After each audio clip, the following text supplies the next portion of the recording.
Alhamdulillah wahdah wassalatu wassalamu ala rasulillah Muhammadin wa ala alihi wa ashabihi wa mawala ta'ala. Bapak-bapak di pimpinan Pondok Pesantren Gading Mangu yang kami muliakan,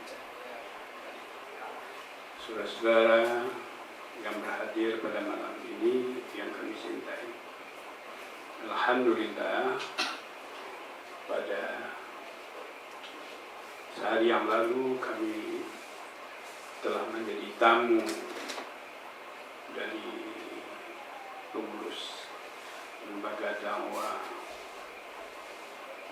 Islam Indonesia atau LDI, dan alhamdulillah pada hari ini sudah kami jalani dari rihlah dakwah. Jadi rihlah dakwah ini pertama memperdalam pengetahuan tentang dakwah itu sendiri, karena melihat dan memperhatikan perkembangan dakwah itu juga untuk menambah ilmu dakwah bagi kami sendiri. Yang berikutnya, rombongan kami ini sebenarnya ini semua orang Nahdlatul Ulama. Saya Rais Syuriah Nahdlatul Ulama Kabupaten, beliau ini Wakil Ketua 1 Tanfiziyah, beliau ini dari sekarang saya ketemu saya. Ini orang sufi yang satu ini dari Ahlul Thariqah Al-Mu'tabarah Al-Naqdiyah, dan ini Khatib Syuriah, ini dari Syuriah Kecamatan, ini dari Kecamatan, ini dari pimpinan cabang, juga dari Kecamatan. Jadi semuanya Nahdlatul Ulama.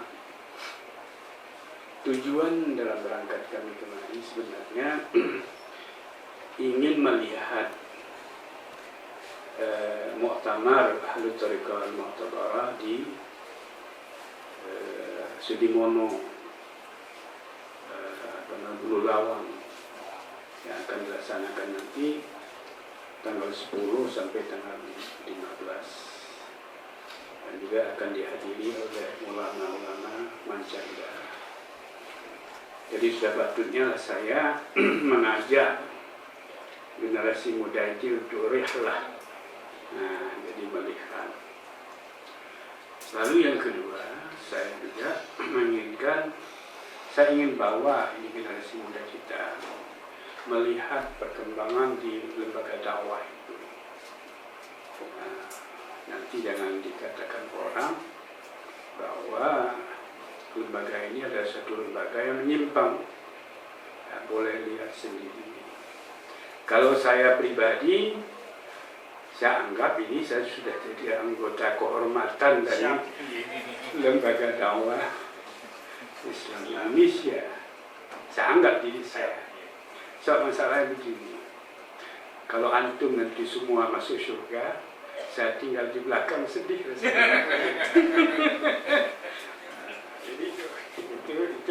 itu apa namanya, misi hidup saya begitu.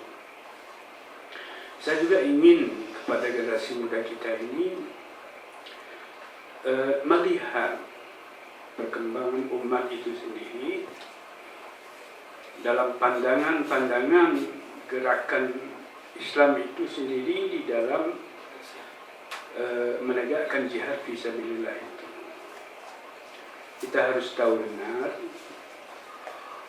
hendaknya dalam perkembangan dakwah demikian itu kita tidak akan melihat perselisihannya, tapi yang kita lihat persatuannya. Karena harus kita klasifikasi, ini masalah usuliyah, ini masalah furu'iyah. Karena tiap organisasi itu ada sistemnya. Sistem penyampaian dakwah membentuk karakter daripada organisasi itu sudah ada masing-masing. Nahdlatul Ulama bentuknya begini, Muhammadiyah begini, Al-Irsyad begini, Darud Da'wah wal Irsyad begini, Al-Wasiyah begini, Persatuan Tarbiyah Islamiyah begini. Jadi kita harus tahu benar pemisahan-pemisahan yang demikian itu, karena dengan pemisahan-pemisahan yang demikian itu dapat kita selami dengan baik, dia akan memperkuat ukhuwah Islamiyah itu sendiri. Karena bagaimanapun, kata Nabi SAW, tidak boleh engkau mengkafirkan orang yang sudah pernah mengucapkan kalimat La ilaha illallah. Nah, ini yang perlu kita samakan bahasanya. Jadi kalau sudah sama bahasanya itu, kita akan disegani oleh lawan. Lawan kita yang pertama, kebodohan. Lawan yang kedua adalah tantangan dari luar, yang mereka mempergunakan kesempatan-kesempatan demikian itu bisa menghancurkan garis-garis perjuangan umat kita. Nah, inilah prinsip-prinsip yang saya bawa itu sendiri. Dan yang berikutnya juga dengan melihat potensi yang demikian ini, karena ini generasi muda kita ini ada juga cita-cita mau bikin pondok. Ini juga sudah ada pondok. Ya, ini juga sudah ada pondok. Beliau sudah besar. Sekarang ini ditolong oleh Salah. Ini beliau juga salah seorang mengajar dari pondok itu. Jadi dengan ada perbandingan-perbandingan itu, kita merasakan bagaimana kita berbuat. Apa sebabnya sesuatu itu bisa berhasil. Tentu saja itu tumbuh dan berkembang dari hati yang ikhlas. Jadi saya melihat bahwa lembaga dakwah Islam Indonesia itu suatu lembaga dengan anggotanya saya lihat itu sungguh ikhlas itu.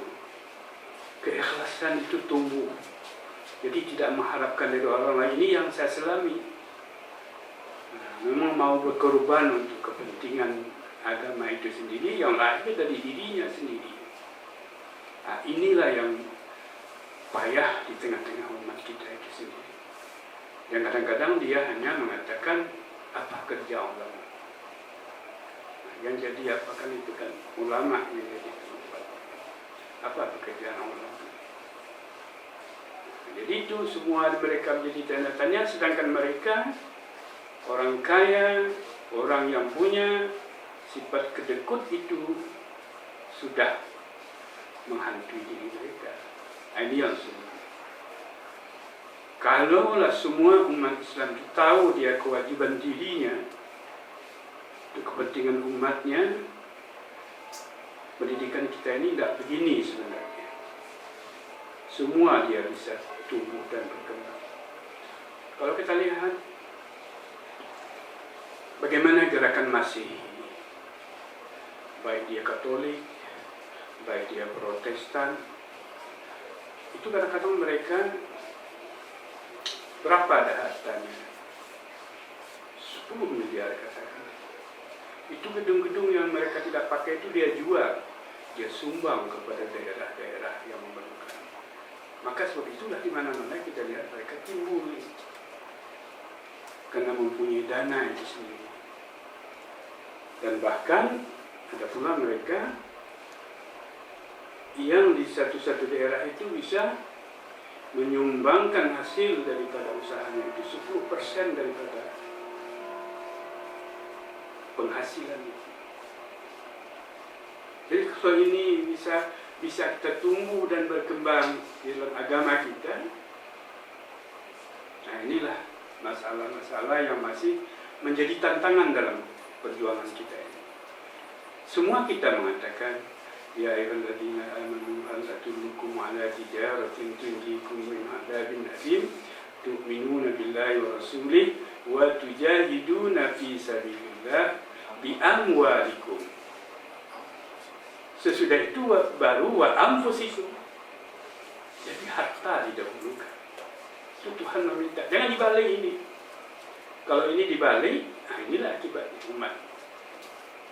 berkeciciran di mana-mana. Nah, inilah filsafat inilah yang saya selusuri. Kalau mungkin nanti dari generasi muda kita memahami betul ini, bagaimana tantangan umat untuk masa yang akan datang. Alhamdulillah pada hari ini juga kami masih dimuliakan. Tadi ditelepon oleh Profesor Abdullah Syah, saya maaf Tengku katanya, saya nggak bisa hadir, diserahkan sajalah kepada wakil saya di sana. Jadi saya jawab, saya sudah menerima suatu kemuliaan sebagai suatu kemuliaan yang dituntut oleh Rasulullah SAW. Itu jawaban saya kepada beliau tadi. Maka inilah beberapa hal yang dapat berikan penjelasan pada malam ini. Mudah-mudahan penerimaan kami ini, pertama kita mengukur ukhuwah Islam. Dan ukhuwah Islamiyah inilah yang akan mengikat kita sejak dari dunia dan akhirat. Itulah yang kita kejar. Yang kedua, mungkin ada kesalahan-kesalahan tingkah laku yang kami lakukan selama ini. Kami ini. Dan kalau ada waktu nanti, kapan nanti bisa ke Aceh, kami mengharapkan singgah di Aceh. Baik, terima kasih. Assalamualaikum warahmatullahi wabarakatuh. Assalamualaikum warahmatullahi wabarakatuh.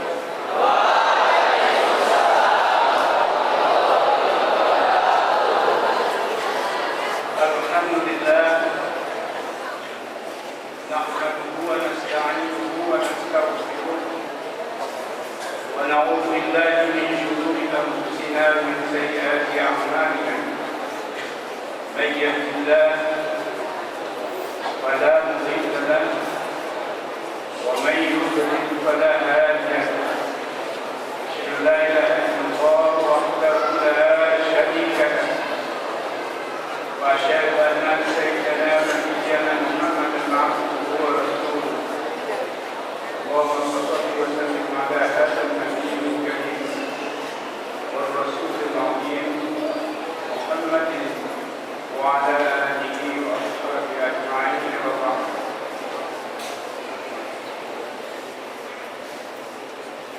Yang kami muliakan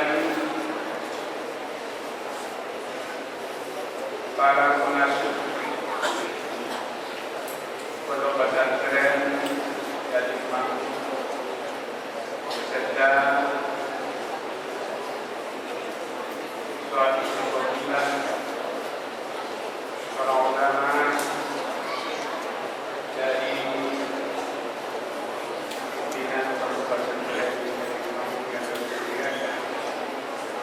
Berikutnya pimpinan lembaga dakwah Indonesia yang wajib yang berbahagia. Alhamdulillah, pada hari ini bagi saya sebuah kehormatan yang tinggi sekali. Pertama, dapat mengunjungi kembali saudara-saudara kami yang seiman, yang seakidah, yang seperjuangan dalam rangka membangun umat ini untuk mencapai kebahagiaan dunia dan kebahagiaan akhirat. Kiranya saya hanya diberikan oleh Allah Subhanahu wa Ta'ala bersama Bapak Ibu, anak-anak sekalian semua, nanti kita akan diperjumpakan oleh Allah Subhanahu wa Ta'ala dalam surga Jalla wa'ala.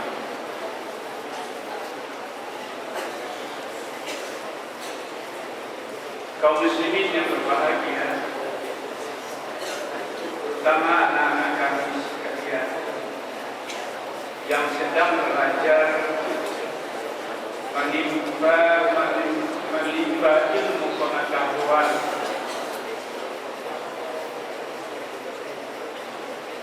baik pengetahuan keduniaan maupun pengetahuan yang berkenaan dengan keakhiratan. Apabila dapat dibantu dengan baik ilmu pengetahuan ini, insyaallah generasi yang akan datang sebagai generasi yang mampu menjawab tantangan masa depan. Karena tantangan yang paling besar sisi umat Islam adalah tantangan kebodohan.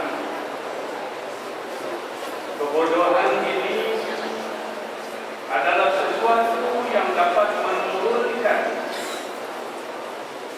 martabat umat Islam itu sendiri. Sebab itu Allah katakan di dalam Al-Quran Al-Karim, yarfa'illahu alladhina amanu minkum walladhina utul ilma darajat. Allah mengangkat orang-orang yang beriman dan orang-orang yang menguasai ilmu pengetahuan beberapa derajat yang lebih tinggi nilainya di tingkat percaturan umat di permukaan dunia. Jadi sebab itu pada anak kami sekalian, ilmu pengetahuan itu adalah sesuatu alat yang dapat menyelamatkan, tapi harus terpadu antara ilmu pengetahuan dengan pengetahuan keagamaan. Karena kita lihat pada saat ini, apabila tidak terpadu hal yang tersebut, seseorang menguasai ilmu pengetahuan teknologi, mereka akan menjadi manusia yang bersama hidup.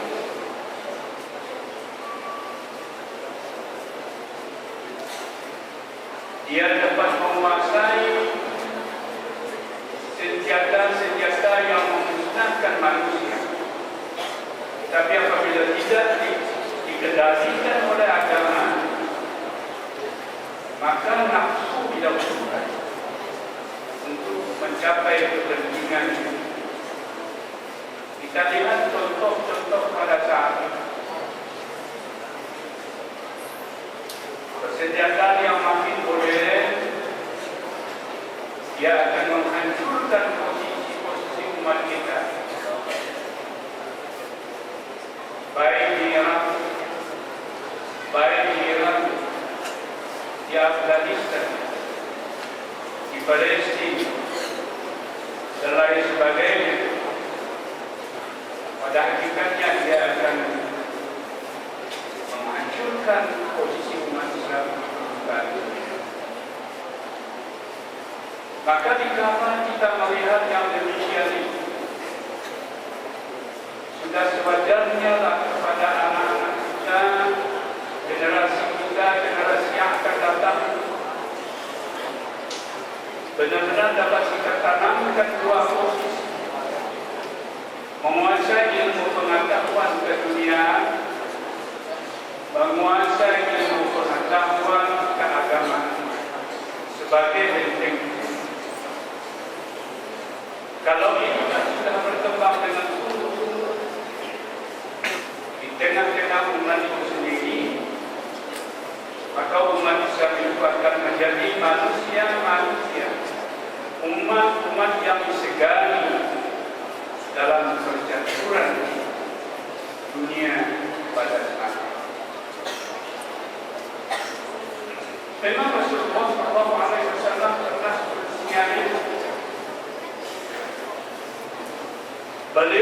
khawatir sekali.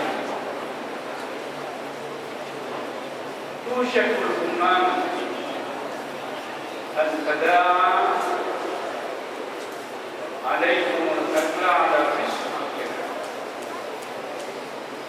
Rasulullah itu khawatir sangat pada suatu masa nanti umat Islam itu suatu umat yang dianggap remeh oleh orang yang lain, dia akan melangkah umat Islam itu seperti orang-orang yang lapar melihat makanan di atas jalan. Lalu sahabat bertanya, "Awamin fil ladina yawmaidin ya Rasulullah?" Apakah kami itu sedikit pada saat itu, ya Rasulullah? Rasulullah menjawab, "Wa antum katsir." Kamu banyak pada saat itu. Ada di timur, ada di barat, ada di utara, ada di selatan. Semua bumi sudah meliputi manusia.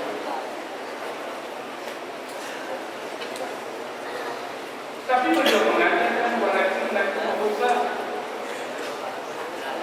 kamu pada saat itu seperti buih. Gak usah disai, seperti buih.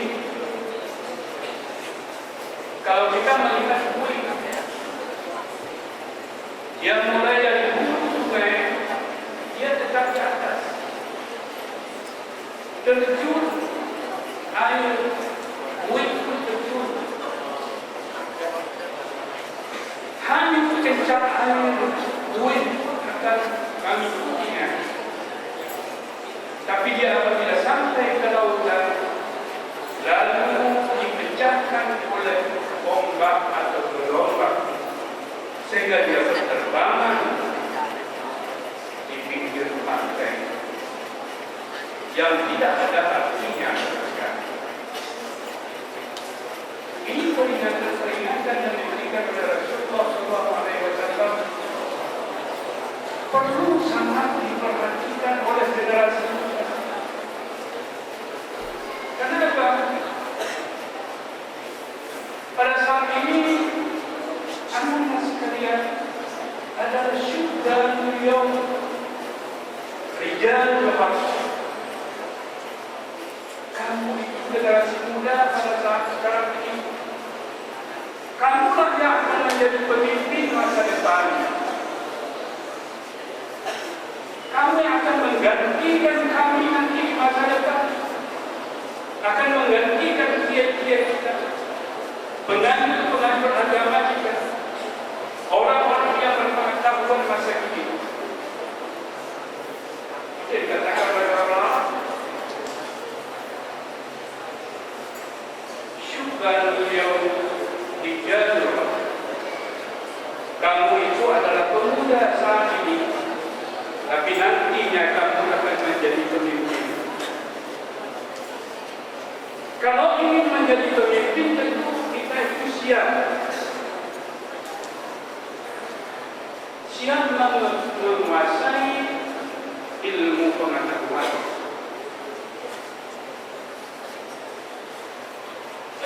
Karena dengan ilmu pengetahuan itulah kita dapat menguasai seluruh dunia.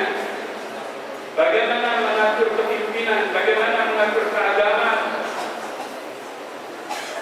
bagaimana kita akan mengatur bidang sosiologi, kepentingan sosial di tengah-tengah masyarakat.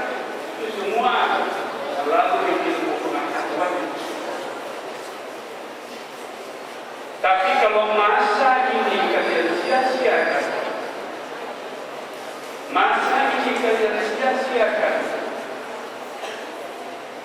siapa lagi akan menjadi penerus daripada kepimpinan? Karena sekarang ini ada suatu generasi yang dinamakan generasi Qam, tulisannya Qum.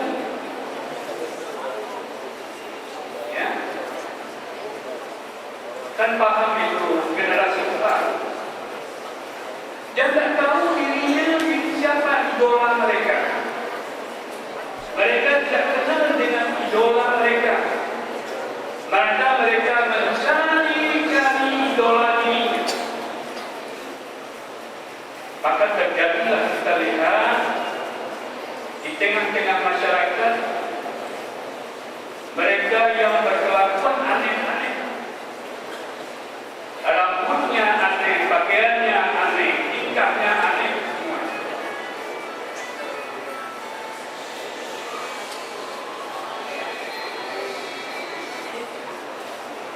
Jadi dalam keanehan yang demikian itu maka terjadilah terombang-ambing sifat mereka. Tak tahu mana yang akan dia jangkau, tak tahu yang mana dia akan pegang, tak tahu yang mana akan dia turuti. Maka terjadilah kehancuran generasi muda. Ini sudah terjadi bukan saja di kota-kota, bahkan sampai ke desa-desa, sampai ke kampung-kampung.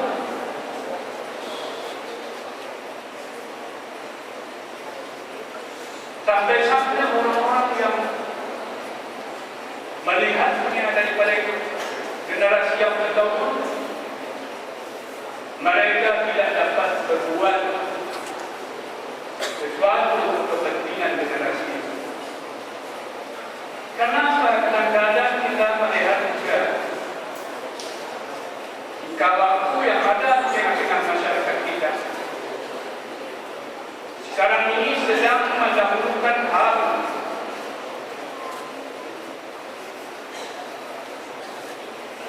yang dikenal itu hak asasi manusia. Sedikit dipukul oleh dulu, diperkarakan kepada kepolisian. Sedikit diberikan nasihat, timbul bermacam-macam fitnah. Orang yang memberi nasihat akan terjadi kegelisahan pada diri. Ini fenomena yang kita lihat pada saat ini. Maka sebab itu saya mengatakan bahwa lembaga-lembaga pendidikan seperti lembaga yang dibangun oleh lembaga dakwah Islam Indonesia adalah suatu lembaga yang kokoh yang dapat membentuk generasi muda pada masyarakat. Beruntung orang-orang tua dari seluruh Indonesia yang mengirimkan generasinya ke pondok pesantren lembaga dakwah Islam Indonesia dan lembaga-lembaga yang dibentuk dan dikembangkan oleh umat-umat yang lain. Kalau ini bisa kita pertahankan dengan baik, insya Allah kita akan melahirkan generasi-generasi yang mampu untuk menyelesaikan kepentingan umat. Pemimpin-pemimpin yang mau berpikir untuk umat. Karena pada saat ini juga banyak pemimpin yang hanya memikir untuk dirinya. Dia tidak pernah memikirkan untuk umat. Sebagian besar demikian kita lihat di tengah-tengah umat. Kalau semua umat Islam, orang kaya, orang yang berpangkat, orang yang punya kekuasaan di tangannya, mau melihat kepentingan umat ini 10% saja, tak sabarnya. Tidak ada lagi lembaga yang terlantar. Tidak ada lagi lembaga pendidikan yang tersia-sia.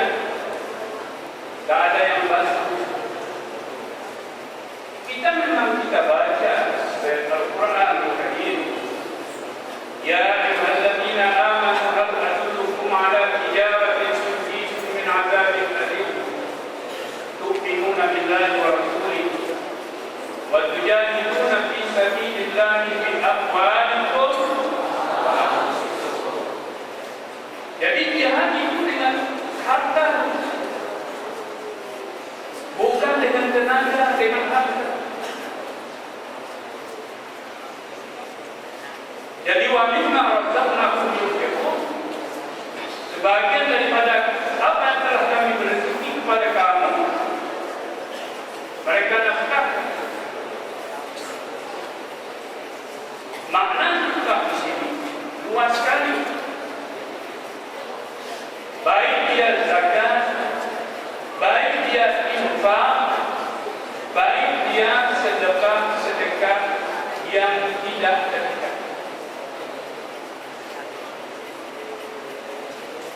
Tapi inilah kadang-kadang kita lihat di tengah umat kita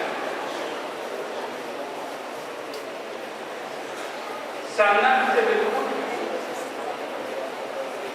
memperhatikan perjuangan umat melalui masyarakat.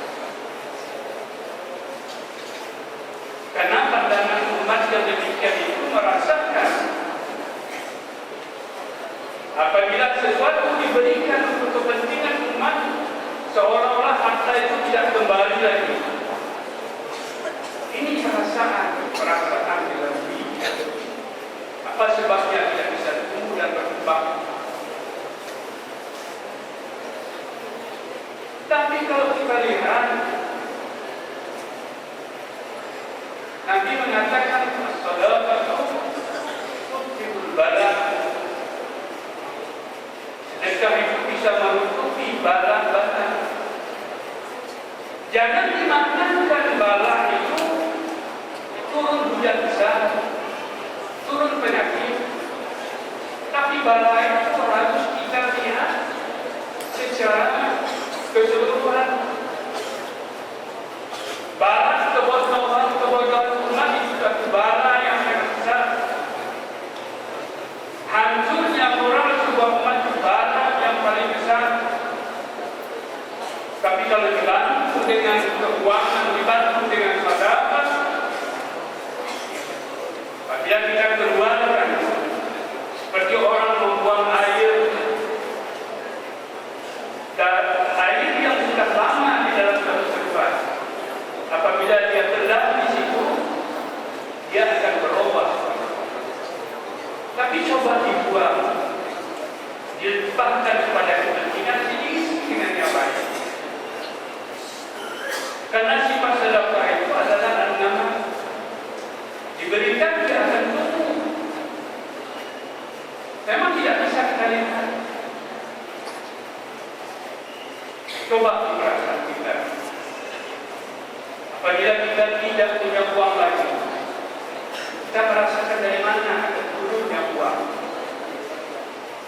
Tapi dia dengan adanya keinginan kita itu, Allah memberikan. Tapi lebih cepat diberikan apabila sang hamba itu sendiri memberikan hak kepada haknya. Tapi jangan diniatkan, itu syarat. Apabila harta ingin berkembang, harta yang kita berikan, jangan kita niatkan ini saya beri sedekah supaya itu balas saya. Tidak boleh kita niat. Karena sifat yang diharapkan oleh Rasulullah SAW itu litabri. Dalam ilmu hadis itu di hadis al-Mubini namanya at-tarhib wa tarhib. Apabila membentuk satu kegembiraan, Rasulullah menonjolkan tarhib. Itu apa? Karena masa itu dikala Rasulullah SAW berhadapan dengan umat-umat, ada yang pandai dan ada yang bodoh, untuk menarik minat untuk berkorban itu Rasulullah memberikan, kalau ini kamu kerjakan, ini pahalanya.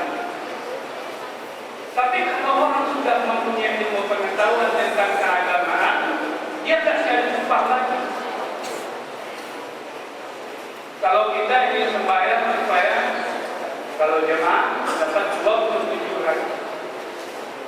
derajat, itu yang dalam pikiran kita. Pasti kita ingin mengumpulkan upah dari Allah Subhanahu wa Ta'ala. Maka kalau kita ingin mengumpulkan hal yang demikian itu, maka itu sebabnya orang sufi mengatakan bahwa akan terjadi hijab di antara diri seseorang dengan Allah Subhanahu wa Ta'ala. Kenapa? Hati itu adalah nur, cahaya, dan hati itu adalah yang dikenal dengan al-qalb, tapi pada hakikat dikenal dengan nur basirah.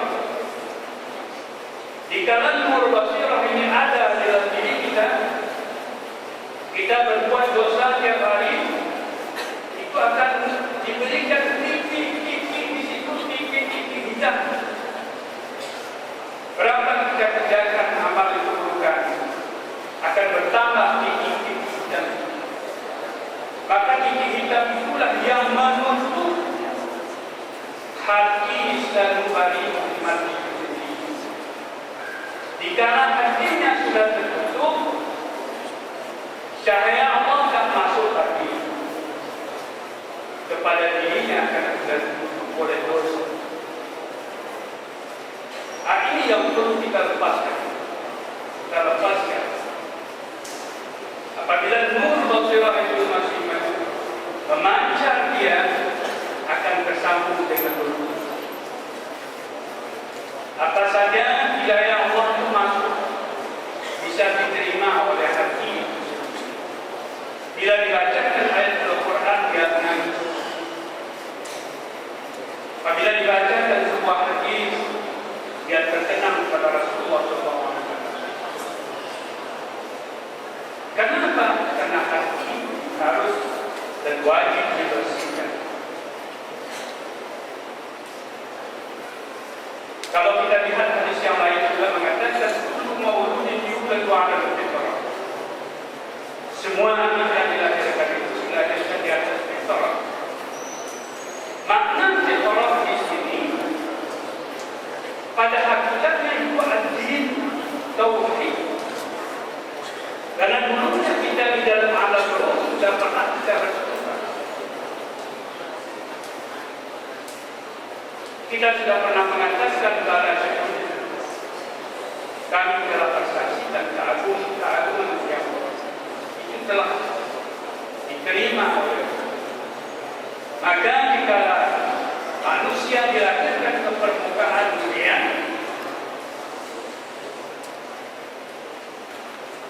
jika dia lahir ke permukaan dunia sudah dibawa yang dikenal dengan alam fitrah. Alam fitrah itu pada hakikatnya tauhid. Sebab itulah tauhid itu dikuatkan dengan apabila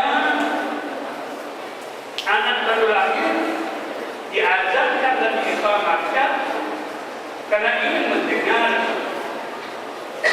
kalimat Allah itu tersambung di kala dia lahir. Itu dikenal dengan syahadat yang pertama,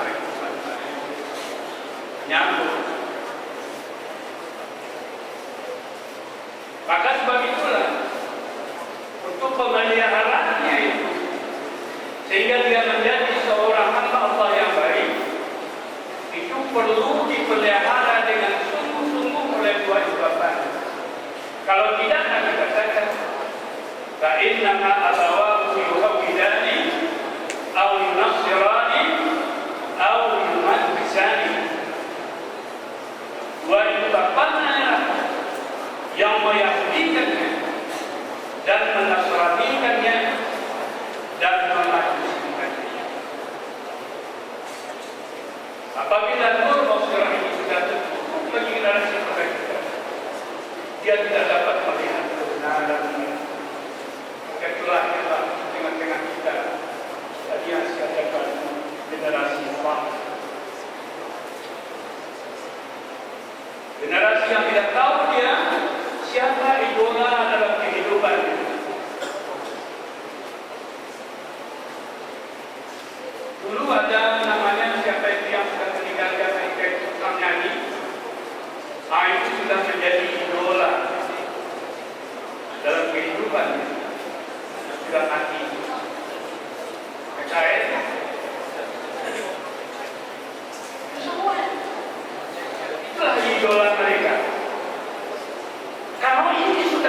kita, bagaimana kita akan memperbaikinya?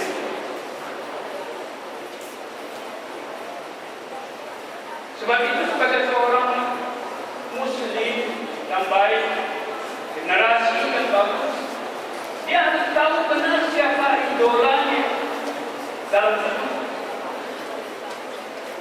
Itu pokok. Idola dalam hidup. Siapa idola yang terbaik oleh umat Islam itu? Itulah Rasulullah Sallallahu Alaihi Wasallam, Abu Bakar, Umar, Utsman, Ali dan para ulama, sampai kepada dia yang mengajarkan dirinya untuk mengenal Islam yang betul. Ini garis idola kita. Anak-anak sekalian, ini garis idola kita. Jangan menyimpang dari garis idola kita. Jika kita menyimpang dari garis idola kita sendiri, maka terjadilah kehancuran itu dalam hidup saya. Alhamdulillah, pada malam ini satu kebahagiaan bagi saya melihat anak-anak kami ini terus membaca Al-Quranul Karim, membaca dan menafsirkan hadis.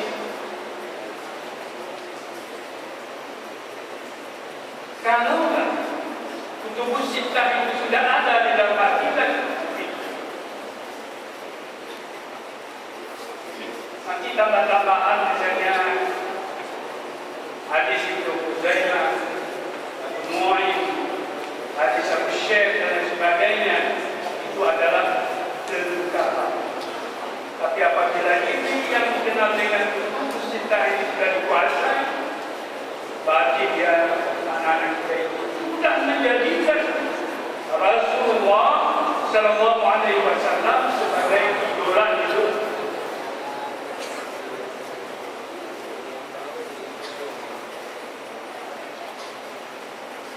Kaum muslimin yang dirahmati Allah Subhanahu. Karena di dalam hadis itu sudah tercakup 3 pilar yang paling kuat dalam agama: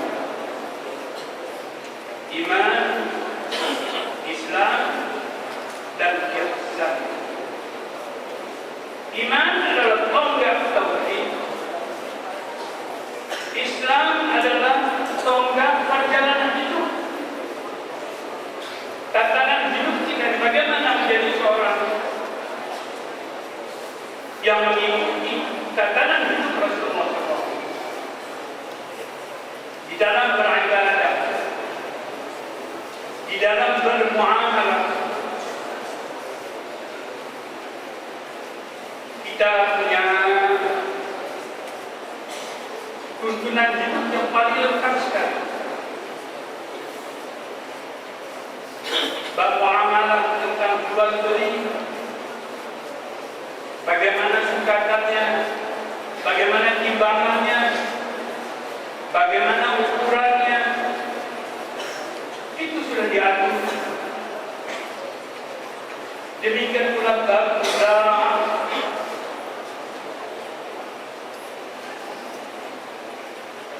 bab mudharabah, hal-hal yang berkenaan dengan jarak, hal-hal yang berkenaan dengan wadiah, semua sudah diselesaikan oleh Rasulullah SAW. Tinggal lagi kita mempelajari dengan baik-baik, sehingga hubungan antara manusia itu adalah hubungan yang shalih, suatu hubungan yang tidak menghancurkan antara satu dengan yang lain. Ketika katakan hadis, hubungan dengan manusia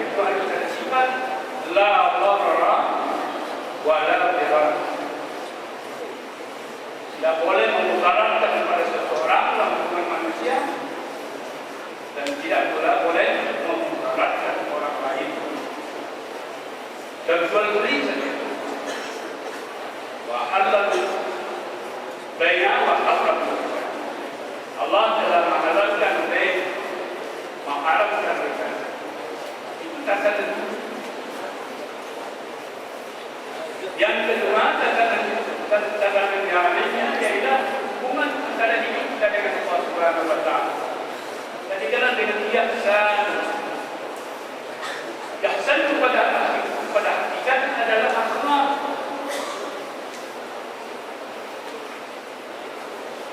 Akhlak manusia kepada Allah Subhanahu wa Ta'ala bagaimana? Akhlak manusia terhadap Rasulnya. Akhlak manusia terhadap dua ibu bapanya. Akhlak manusia terhadap sesama manusia. Akhlak manusia dengan hayawan-hayawan lainnya. Akhlak manusia dengan alam sekitar. Jadi semua itu diatur. Sebab itu generasi kami, generasi akan datang harus bangga dengan apa yang diperoleh dari agama kita. Kalau kita tidak merasa bangga, maka dengan sendirinya kita akan mencari Ibrahim kita. Bapak-bapak dan ibu sekalian, inilah yang dapat kami sampaikan. Kami pada saat ini dalam perjalanan yang kami namakan adalah dakwah. Perjalanan dakwah. Makna dakwah itu sendiri yang pertama untuk kami melihat potensi umat Islam itu sedang berkembang dan akan kami jadikan sebagai contoh sehingga nantinya bisa akan tumbuh dan berkembang di tempat yang lain. Yang kedua, kami ingin memperkuat ukhuwah Islamiyah. Karena ukhuwah Islamiyah itu adalah persaudaraan kita sejak dari dunia ini sampai ke akhir. Dikatakan Allah innamal mu'minuna ikhwah. Orang beriman itu adalah bersaudara,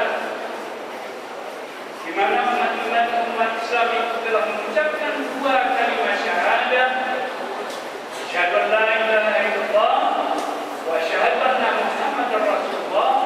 Dia akan menjadi saudaranya sejak daripada dunia ini sampai kepada akhirat. Itulah teman yang setia. Karena kesetiaan kita di dunia sampai kesetiaan kita ke akhirat. Sebab itu semua kita di dalam berdoa mengatakan Allahumma ighfir lil muslimina wal muslimat wal mu'minina wal mu'minat. Jadi semua orang yang sudah mengatakan Islam dari dunia, dimanapun mereka berada, di pelosok manapun dunia ini,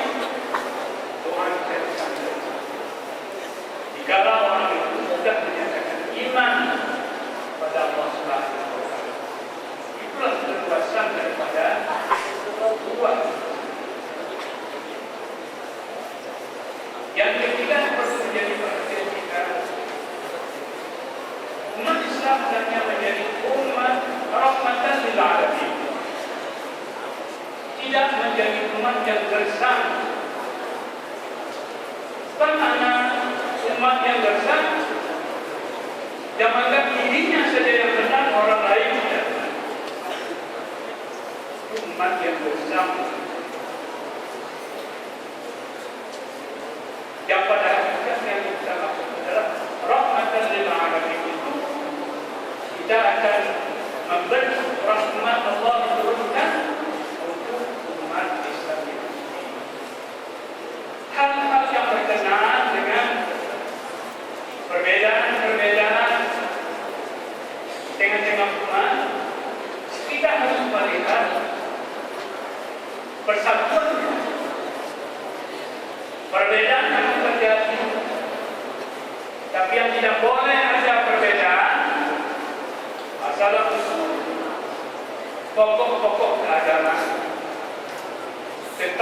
sana, tentang malaikat, tentang hari kiamat, tentang kerasulan, itu harus satu sebenarnya. Tapi kalau masalah-masalah yang berkenaan dengan ruhnya, hal-hal yang kecil, yang bersifat bukan kafayut bilana, yang berkenaan dengan waliyut bilana, karena menafsirkan hadis-hadis yang menurut pemahaman daripada paham-paham yang mereka bagi, yang akhirnya itu terjadi perbedaan. Perbedaan ini dalam masalah ruhnya bukan saja di masa kita, di masa sahabat pun terjadi perbedaan. Nah, perbedaan itu kadang-kadang siapa yang lebih dekat dengan Rasulullah banyak, yang jarang-jarang dengan Rasulullah SAW kurang ilmunya.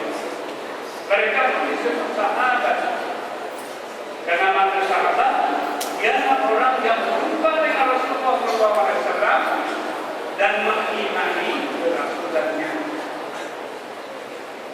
Nah, inilah beberapa harapan kami, mudah-mudahan bermanfaat bukan sendiri dan juga semua. Kita berdoa. Alhamdulillah, Bismillahirrahmanirrahim. Alhamdulillahirabbil alamin. Wassalatu wassalamu ala asyrafil mursalin Muhammadin wa ala alihi wa sahbihi ajma'in. Allahumma ahsin 'aqibatana fi umuri dunya wa ajirna min khizyi dunya wa 'adzabil akhirah. Allahumma inna nas'aluka ridhaka wal jannah wa na'udzu bika min sakhatika wal nar. اللهم اصلح لنا ديننا الذي هو عصمة أمرنا وأصلح لنا دنيانا التي فيها معاشنا وأصلح لنا آخرتنا التي إليها معادنا واجعل الحياة زيادة لنا في كل خير واجعل الموت راحة لنا من كل شر. اللهم ربنا هب لنا من أزواجنا وذريتنا قرة أعين واجعلنا للمتقين إماما. ربنا آتنا من لدنك رحمة وهيئ لنا من أمرنا رشدا. اللهم اغفر للمسلمين والمسلمات والمؤمنين والمؤمنات الأحياء منهم والأموات وتابع بيننا وبينهم بالخيرات. رب اغفر وارحم وأنت خير الراحمين.